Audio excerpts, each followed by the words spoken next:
முக்கிய செய்திகள்.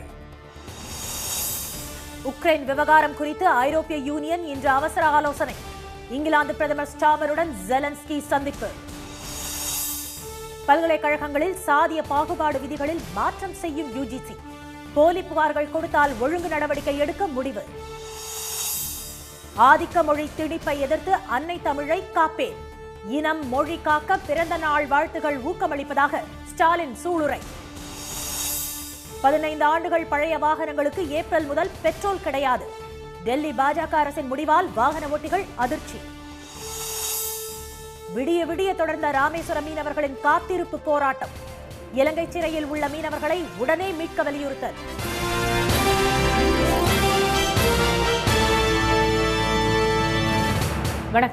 வணக்கம். அமெரிக்க அதிபர் ட்ரம்ப் ஜெலன்ஸ்கி மோதலை தொடர்ந்து உக்ரைனுக்கு முழு ஆதரவு அளிப்பது தொடர்பாக ஐரோப்பிய நாடுகளின் தலைவர்கள் இன்று அவசர ஆலோசனை நடத்துகின்றனர். 3 ஆண்டுகளுக்கும் மேலாக நடந்து வரும் உக்ரைன் ரஷ்ய போரை முடிவுக்கு கொண்டு வருவது குறித்து புதின் மற்றும் ஜெலன்ஸ்கியுடன் ட்ரம்ப் ஆலோசனை நடத்தினார்.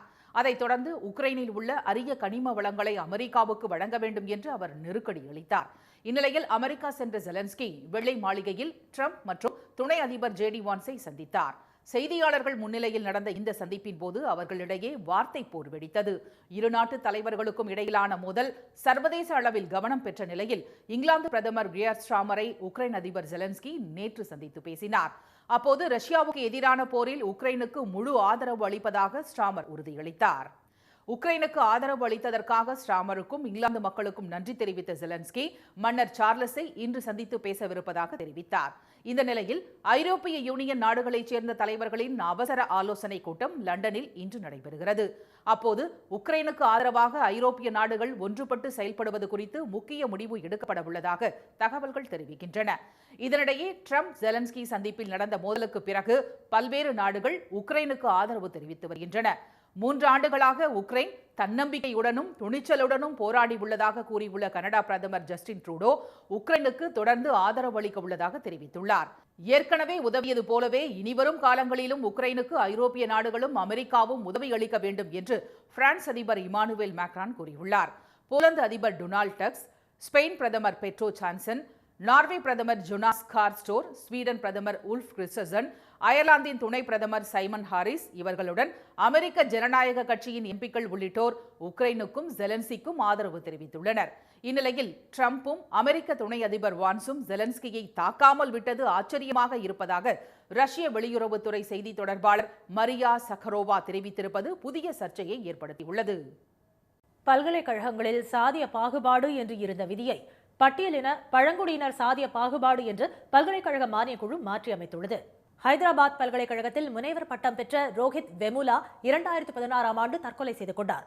இதேபோல மும்பையின் TN டோபிவாலா தேசிய மருத்துவக் கல்லூரியில் மருத்துவ மாணவி பாயல் தக்வியும் 2019ஆம் ஆண்டு தற்கொலை செய்து கொண்டார்.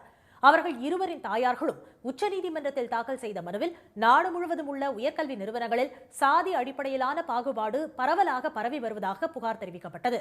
பல்கலைக்கழகத்தில் சாதி அடிப்படையிலான பாகுபாட்டை தங்கள் பிள்ளைகள் எதிர்கொண்டதாகவும் எனவே அதனை தடுக்க உரிய வழிமுறைகளை உருவாக்க UGCக்கு உத்தரவிட வேண்டும் என்றும் அவர்கள் கோரிக்கை விடுத்தனர். அவர்களது மனுக்கள் நீதிபதிகள் திரு சூரியகாந்த், திரு உஜ்ஜல் புயன் அமர்வில் விசாரணைக்கு வந்தபோது சாதிய பாகுபாட்டை தடுக்க விதிமுறைகளை உருவாக்குமாறு UGCக்கு நீதிபதிகள் உத்தரவிட்டனர். இந்நிலையில் உச்சநீதிமன்றத்தில் UGC தாக்கல் செய்துள்ள அறிக்கையில் சாதிய பாகுபாடு என்ற பதத்திற்கு பதிலாக பட்டியலின மற்றும் பழங்குடியினருக்கு எதிரான சாதிய பாகுபாடு என்ற புதிய விதியை உருவாக்கியுள்ளதாக தெரிவிக்கப்பட்டுள்ளது. இந்த பிரிவைச் சேர்ந்த மாணவர்கள் சாதி அடிப்படையில் பாகுபாடு செய்யப்பட்டால் மட்டுமே அவை கருத்தில் கொள்ளப்படும் என்றும் குறிப்பிடப்பட்டுள்ளது. அதே சமயம் போலியான புகார்கள் தெரிவித்தால் அபராதம் மற்றும் ஒழுங்கு நடவடிக்கை எடுக்கப்படும் என்றும் அதில் எச்சரிக்கப்பட்டுள்ளது. ஆதிக்க மொழி திணிப்பை எதிர்த்து அன்னை தமிழை காப்பேன் என்று முதலமைச்சர் திரு மு.க. ஸ்டாலின் சூளுரைத்துள்ளார்.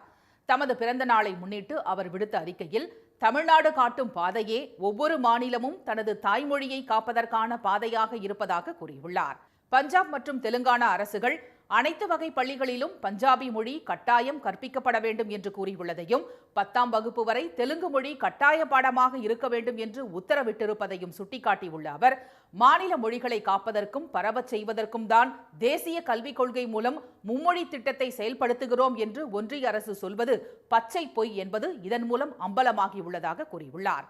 இந்தியையும் சமஸ்கிருதத்தையும் திணிப்போம், மாநில மொழிகள் அனைத்தையும் வெறுப்போம் என்பதே பாஜகவின் மறைமுக கொள்கை என்பதை நேரடியாக தோலுரித்து காட்டியது தமிழ்நாடுதான் என்று கூறியுள்ள திரு ஸ்டாலின், இந்திய மொழிகளை ஒவ்வொரு முறையும் காத்து நிற்பது தமிழ்நாடும் தமிழர்களின் மொழி உணர்வும் தான் என்று தெரிவித்துள்ளார்.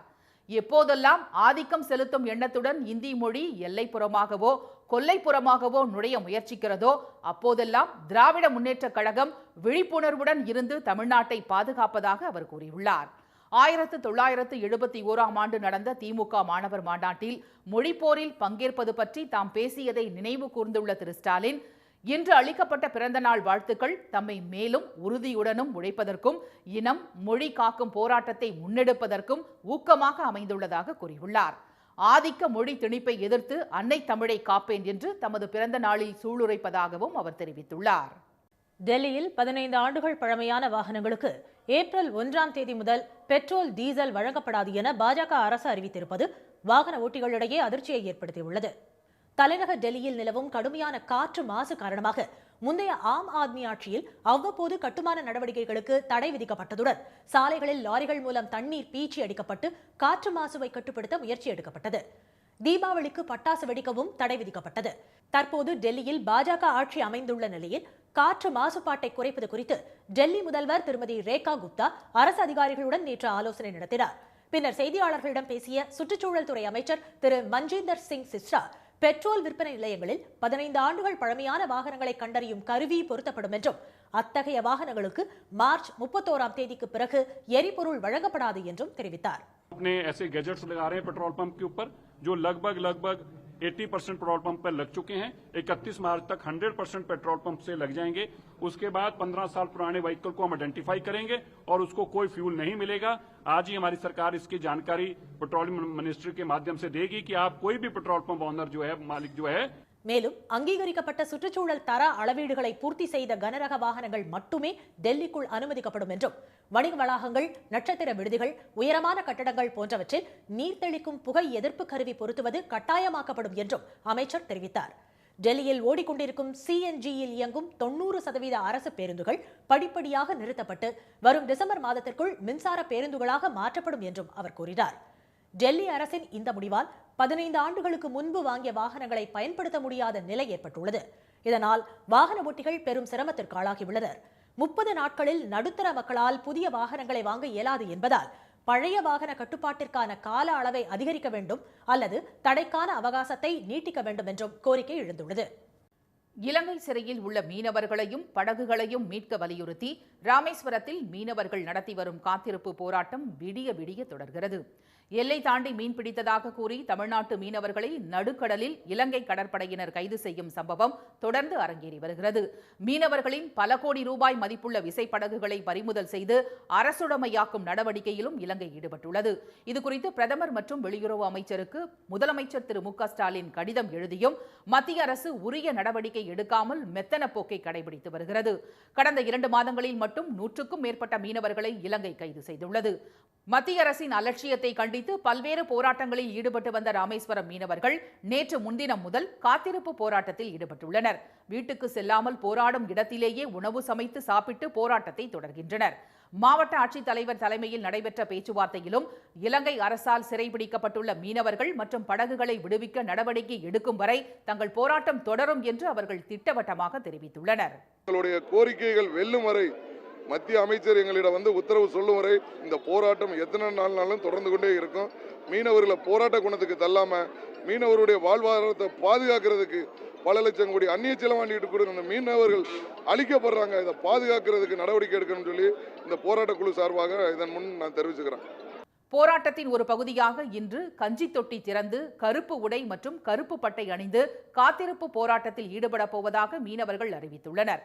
ராமேஸ்வரத்தில் இருந்து சில கிலோமீட்டர் தொலைவிலேயே இலங்கை கடல் பகுதி வந்துவிடும் நிலையில் கச்சத்தீவை ஒட்டிய பகுதியில்தான் மீன்பிடிக்க செல்ல வேண்டிய நிலை உள்ளதாக கூறும் மீனவர்கள், ஆனால் அங்கு செல்வோரை கைது செய்வது, படகுகளை பறிமுதல் செய்வது, துப்பாக்கிச்சூடு நடத்துவது என இலங்கை கடற்படையினர் அராஜகம் செய்து வருவதாக வேதனை தெரிவித்தனர்.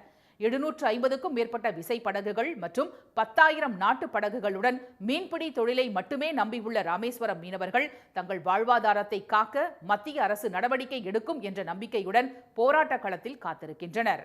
சென்னை மெட்ரோ 2ஆம் கட்ட வழித்தடத்தில் போரூர் பூந்தமல்லி இடையிலான கட்டுமான பணிகள் தீவிரமடைந்துள்ளன.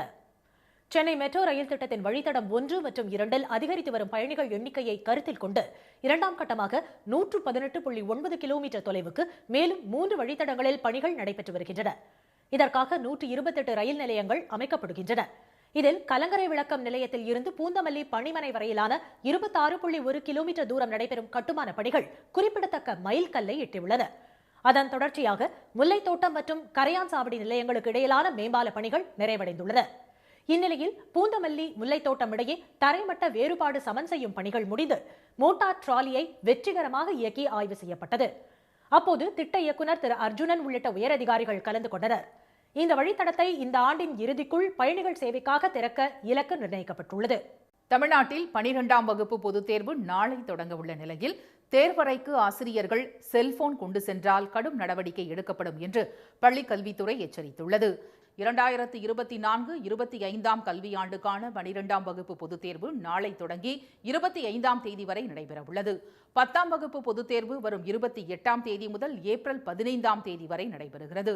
இதையடுத்து தேர்வு மையங்களுக்கு தடையில்லா மின்சாரம் மற்றும் போதிய அடிப்படை வசதிகளை செய்ய ஏற்பாடுகள் செய்யப்பட்டுள்ளன. தமிழ்நாடு முழுவதும் 8,21,057 மாணவர்கள் 12ஆம் வகுப்பு பொதுத் தேர்வையும் 9,13,036 மாணவர்கள் 10ஆம் வகுப்பு தேர்வையும் எழுதவுள்ளனர். இந்நிலையில் தேர்வு மையங்கள் தொடர்பாக பள்ளிக் கல்வித்துறை பல்வேறு கட்டுப்பாடுகளை விதித்துள்ளது. அதில் மாணவர்கள் மட்டுமன்றி தேர்வு பணியில் ஈடுபட்டுள்ள ஆசிரியர்களும் தேர்வறையில் செல்போன் அல்லது இதர தகவல் தொடர்பு சாதனங்களை பயன்படுத்த தடை விதிக்கப்படுவதுடன் அவ்வாறு விதிகளை மீறி வைத்திருப்பது கண்டறியப்பட்டால் கடும் நடவடிக்கை எடுக்கப்படும் என தெரிவிக்கப்பட்டுள்ளது. மேலும் மாணவர்கள் முறைகேட்டில் ஈடுபட்டால் குற்றங்களுக்கு தகுந்தவாறு தண்டனை வழங்கப்படும் என்றும் அவர்களுக்கு உடந்தையாக பள்ளி நிர்வாகம் செயல்பட்டால் அதன் அங்கீகாரம் ரத்து செய்யப்படும் என்றும் பள்ளிக் கல்வித்துறை எச்சரித்துள்ளது. தேர்வு மையங்களை கண்காணிக்க அனைத்து மாவட்டங்களிலும் பறக்கும் படைகள் அமைக்கப்பட்டுள்ளன. பெண்கள் குறித்து தொடர்ந்து ஆபாசமாக பேசி வரும் நாதக ஒருங்கிணைப்பாளர் திரு சீமானை மக்கள் புறக்கணிக்க வேண்டும் என்ற கோரிக்கை பல்வேறு தரப்பிலும் வலுத்து வருகிறது. நடிகை ஒருவர் அளித்த பாலியல் புகார் தொடர்பாக சென்னை வளசரவாக்கம் காவல் நிலையத்தில் கடந்த வெள்ளிக்கிழமை இரவு அவர் விசாரணைக்கு ஆஜரானார். பின்னர் செய்தியாளர்களுக்கு பேட்டியளித்த அவர் புகார் கொடுத்த நடிகையை கண்ணிய குறைவாக விமர்சித்ததுடன் பெண்களை அவமதிக்கும் வகையில் அநாகரிகமான கருத்துக்களையும் தெரிவித்தார். பெண்களை இழிவுபடுத்தும் சீமானை அரசியலில் முழுமையாக புறக்கணிக்க பெண்கள் அனைவரும் ஒன்றிணைய வேண்டும் என்று திமுக எம்பி திருமதி கனிமொழி அழைப்பு விடுத்துள்ளார். அவங்க வீட்டில் இருக்க பெண்களே இதை பற்றி கேட்கணும், அவங்க கட்சியில் இருக்க பெண்கள் இதை கேட்கணுங்க. இதை விட கேவலமாக பெண்களை பேசுவது அப்படிங்கிறது எப்படி அவங்க சகிச்சுட்டு பொறுத்து கொண்டு இதெல்லாம் கேட்டுட்டு அந்த கட்சியில் இருக்காங்க, அந்த வீட்டில் இருக்காங்கன்னு எனக்கு தெரியல. திரு சீமானின் பேச்சு அவரது ஆணாதிக்க மற்றும் குரூர சிந்தனையை வெளிப்படுத்துவதாக உள்ளது என கூறியுள்ள தமிழ்நாடு மகளிர் காங்கிரஸ் தலைவர் திருமதி ஹசீனா சையத் தனது பேச்சுக்காக அவர் பகிரங்க மன்னிப்பு கோர வேண்டும் என்று வலியுறுத்தியுள்ளார். அத்தனை நிலைகளிலும் பெண்கள் முன்தங்கே இருக்கின்றார்கள். ஆகையால் நீங்கள் உங்களுடைய பின்னோக்கு சிந்தனையை மறந்துவிட்டு பெண்களை இப்படி கடுமையாக பேசியதற்கு நீங்கள் மன்னிப்பு கோர வேண்டும். அப்படி இல்லை என்றால் நாங்கள் நாடு தழுவிய போராட்டத்தை அறிவிப்போம். திரு சீமான் விவகாரத்தில் காவல்துறை சட்ட ரீதியாகவே நடவடிக்கை எடுத்து வருவதாகவும் இதை அரசியல் அழுத்தம் என்று திசை திருப்ப முயற்சிக்க கூடாது என்றும் அமமுக பொதுச் செயலாளர் திரு டிடிவி தினகரன் கூறினார். நீதிமன்ற தீர்ப்பை எல்லோரும் மதிக்கணும், அது சீமானும் மதிக்கணும், எல்லோரும் மதிப்பாங்க, மதித்து ஆகணும். ஏன்னா நீதிமன்ற தீர்ப்பில் என்ன சொல்லியிருக்குங்கிறது உங்களுக்கு தெரியும். அதனால் அதன்படி தான் வருங்காலத்தில் காவல்துறை நடவடிக்கை இருக்கும். நாதக கட்சியில் இருந்து ஏற்கனவே ஏராளமானோர் விலகி வரும் நிலையில் பெண்கள் மீதான திரு சீமானின் கருத்தால் பல மாவட்டங்களில் நிர்வாகிகள் கடும் அதிருப்தி அடைந்திருப்பதாக கூறப்படுகிறது. இதனால் அவர்கள் கூண்டோடு விலக முடிவுக்கு வந்திருப்பதாக அக்கட்சி வட்டாரங்கள் தெரிவித்தன. இனி வருவது செய்தி துளிகள். ஜிஎஸ்டி வரி வசூலை மத்திய அரசுக்கு வழங்க மாட்டோம், சுங்கச்சாவடிகளை தமிழகத்தில் அமைக்க மாட்டோம், நீட் உள்ளிட்ட தேர்வுகளை அனுமதிக்க மாட்டோம் என்று தமிழ்நாடு அரசு அதிரடி முடிவெடுக்க வேண்டும் என்று தமிழக வாழ்வுரிமை கட்சி தலைவர் திரு வேல்முருகன் கூறியுள்ளார். தூத்துக்குடியில் செய்தியாளர்களிடம் பேசிய அவர் மத்திய பாஜக அரசு தமிழ்நாட்டை நசுக்குவதும் ஒடுக்குவதும் ஜனநாயக மாண்புகளுக்கு எதிரானது என்று கூறினார். சென்னையில் புதிதாக உருவாக்கப்பட்டுள்ள மண்டலங்களின் பெயர்கள் வெளியிடப்பட்டுள்ளன. கொளத்தூர், வில்லிவாக்கம், சேப்பாக்கம், திருவல்லிக்கேணி, தியாகராயர் நகர், பெருங்குடி, விருகம்பாக்கம், சோழிங்கநல்லூர் ஆகிய 6 மண்டலங்கள் புதிதாக உருவாக்கப்பட்டுள்ளன. ஏற்கனவே உள்ள 14 மண்டலங்களுடன் புதிதாக 6 மண்டலங்கள் சேருவதை தொடர்ந்து சென்னை மாநகராட்சி மண்டலங்களின் எண்ணிக்கை 20ஆக உயர்ந்துள்ளது. கோவையில் வழக்கத்தை விட அதிக வெயில் கொளுத்த ஆரம்பித்திருக்கும் நிலையில் சிக்னலில் நிற்கும்போது வாகன ஓட்டிகளை வெயிலிலிருந்து பாதுகாக்கும் வகையில் தற்காலிக நிழல் பந்தல்கள் அமைக்கப்பட்டுள்ளன. காந்திபுரம், டவுன்ஹால், சுந்தராபுரம் பகுதிகளில் 100 மீட்டர் நீளத்துக்கு இந்த பந்தல்களை மாநகராட்சி அமைத்திருப்பது பொதுமக்களிடையே பெரும் வரவேற்பை பெற்றுள்ளது. தமிழ்நாட்டுக்காக நாம் ஒன்றுபட்டு போராட வேண்டும் என்ற முதலமைச்சரின் கோரிக்கையை ஏற்று தஞ்சை மாவட்டம் புதுக்கோட்டை உள்ளூர் கிராம மக்கள் தன்னெழுச்சியாக ஒன்று திரண்டு உறுதிமொழி ஏற்றனர். ஊராட்சி தொடக்கப்பள்ளி மைதானத்தில் தமிழ்நாடு போராடும், தமிழ்நாடு வெல்லும் என்று மனதில் எழுதி அதன் அருகில் நின்று கிராம மக்கள் உறுதிமொழி ஏற்றதுடன் 1000 மரக்கன்றுகளை நடும் பணியையும் தொடங்கினர். சிவகங்கையில் வடை, பஜ்ஜியை செய்தித்தாள்களில் பார்சல் கட்டி வழங்கிய தேநீர் கடை மற்றும் சாலையோர சிறிய உணவகங்களுக்கு அபராதம் விதிக்கப்பட்டுள்ளது. செய்தித்தாள்களை அச்சிட பயன்படுத்தும் மையில் உள்ள கார்பன், காரியம் போன்ற வேதிப்பொருட்களால் புற்றுநோய் ஏற்பட வாய்ப்பிருப்பதாக எச்சரிக்கப்பட்டுள்ளதால் உணவு பாதுகாப்புத்துறை அதிகாரிகள் திடீரென சோதனை மேற்கொண்டனர். பாதுகாப்பு விதிகளை மீறிய கடைகளுக்கு தலா 1000 ரூபாய் அபராதம் விதிக்கப்பட்டது. பழனி மற்றும் சுற்றுவட்டார பகுதிகளில் கத்தரிக்காய் விளைச்சல் அதிகரிப்பால் விலை குறைந்து விற்பனையாவதால் விவசாயிகள் கவலை அடைந்துள்ளனர். அப்பகுதியில் கணக்கம்பட்டி, நெய்க்காரப்பட்டி, காவலப்பட்டி உள்ளிட்ட இடங்களில் கத்தரிக்காய் சாகுபடி செய்யப்பட்டுள்ளது. பருவமழை அதிகமாக பெய்ததால் கத்தரிக்காய் நல்ல விளைச்சல் கண்ட நிலையில் அறுவடை நடைபெற்று வருகிறது. ஏக்கருக்கு 50,000 ரூபாய் செலவு செய்திருப்பதாக கூறிய விவசாயிகள் பழனி சந்தைக்கு அதிக வரத்து காரணமாக கிலோ 10 ரூபாய்க்கே கத்தரிக்காய் விலை போவதாக தெரிவித்தனர். கிலோ 30 ரூபாயிலிருந்து 40 ரூபாய் வரைக்கும் போயிட்டு இருந்துச்சு. ஆனால் இந்த டயத்தில் என்னென்ன தெரியல, திடீர்னு விலை குறைஞ்சு வெறும் 10 ரூபாய்க்கு தான் போயிட்டு இருக்குது. காட்டிலேயே வர்றதுக்கு கஷ்டமாக இருக்குன்னு சொல்லி போட்டு தான் கொண்டே நம்ம விற்கிற அளவு சூழ்நிலையில் இருக்குது. ஒன்றும் எங்களுக்கு கட்டுப்படி ஆகாது. ஆளுகளுக்கெல்லாம் 400 ரூபா 500 ரூபா வரைக்கும் கூலி போயிட்டு இருக்குதுங்க. இப்போலாம் அந்த டயத்தில் ரொம்ப எடுத்து கொண்டு போகிறது எங்களுக்கு ரொம்ப சிரமமான சூழ்நிலை தான் வித்துட்டு இருக்கிறோமுங்க. தமிழ்நாட்டில் இன்றும் நாளையும் மிதமான மழை பெய்யும் என்று சென்னை வானிலை ஆய்வு மையம் தெரிவித்துள்ளது. சென்னை மற்றும் புறநகர் பகுதிகளில் வறண்ட வானிலை நிலவும் சூழலில் தென் மாவட்டங்களில் மழை பெய்து வருகிறது. கடந்த 24 மணி நேரத்தில் மாநிலத்திலேயே அதிகபட்சமாக நெல்லை மாவட்டம் ஊத்துமலையில் 8 சென்டிமீட்டர் மழை பதிவாகியுள்ளது. சிவகாசி மற்றும் சுற்றுவட்டார பகுதிகளில் நேற்று மிதமான மழை பெய்ததால் கோடை வெயிலின் தாக்கம் குறைந்தது.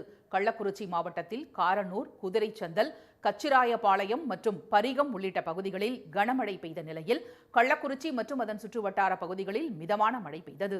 தஞ்சையில் 2வது நாளாக மழை பெய்ததால் தற்போது நெற்பயிர்களை இயந்திரத்தால் அறுவடை செய்வது சிரமம் என்றும் நெல் கொள்முதலில் ஈரப்பத பிரச்சனை ஏற்படும் என்றும் விவசாயிகள் கவலை தெரிவித்தனர். மேற்கு தொடர்ச்சி மலைப்பகுதிகளில் பெய்த மழை காரணமாக குற்றால அருவிகளில் வெள்ளப்பெருக்கு ஏற்பட்டுள்ளது. இதையடுத்து பாதுகாப்பு கருதி ஐந்தருவி, பழைய குற்றாலம் உள்ளிட்ட அனைத்து அருவிகளிலும் குளிப்பதற்கு தடை விதிக்கப்பட்டுள்ளது. இதனிடையே இன்று தென் மாவட்டங்களில் லேசானது முதல் மிதமான மழை பெய்யக்கூடும் என்று வானிலை ஆய்வு மையம் தெரிவித்துள்ளது. நாளை மிதமான மழையும் 4ஆம் தேதி முதல் 7ஆம் தேதி வரை தமிழகம், புதுச்சேரி மற்றும் காரைக்கால் பகுதிகளில் வறண்ட வானிலையும் தொடரும் என்றும் கணிக்கப்பட்டுள்ளது. மீண்டும் முக்கிய செய்திகள். ட்ரம்ப் ஜெலன்ஸ்கி மோதலை தொடர்ந்து உக்ரைனுக்கு ஆதரவளிப்பது தொடர்பாக ஐரோப்பிய நாடுகளின் தலைவர்கள் இன்று அவசர ஆலோசனை நடத்துகின்றனர். பல்கலைக்கழகங்களில் சாதிய பாகுபாடு என்று இருந்த விதியை பட்டியலின பழங்குடியினர் சாதிய பாகுபாடு என்று பல்கலைக்கழக மானியக் குழு மாற்றியமைத்துள்ளது. டெல்லியில் 15 ஆண்டுகள் பழமையான வாகனங்களுக்கு பெட்ரோல், டீசல் வழங்கப்படாது என பாஜக அரசு அறிவித்திருப்பது வாகன ஓட்டிகளிடம் அதிர்ச்சியை ஏற்படுத்தியுள்ளது. இத்துடன் இந்த செய்திகள் நிறைவடைந்தன. மீண்டும் சன் டிவியில் செய்திகள் மாலை 6 மணிக்கு. செய்திகளை உடனுக்குடன் தெரிந்து கொள்ள QR கோடை ஸ்கேன் செய்து சன் நியூஸ் வாட்ஸ்அப் சேனலில் இணைந்திருங்கள். வணக்கம். வணக்கம்.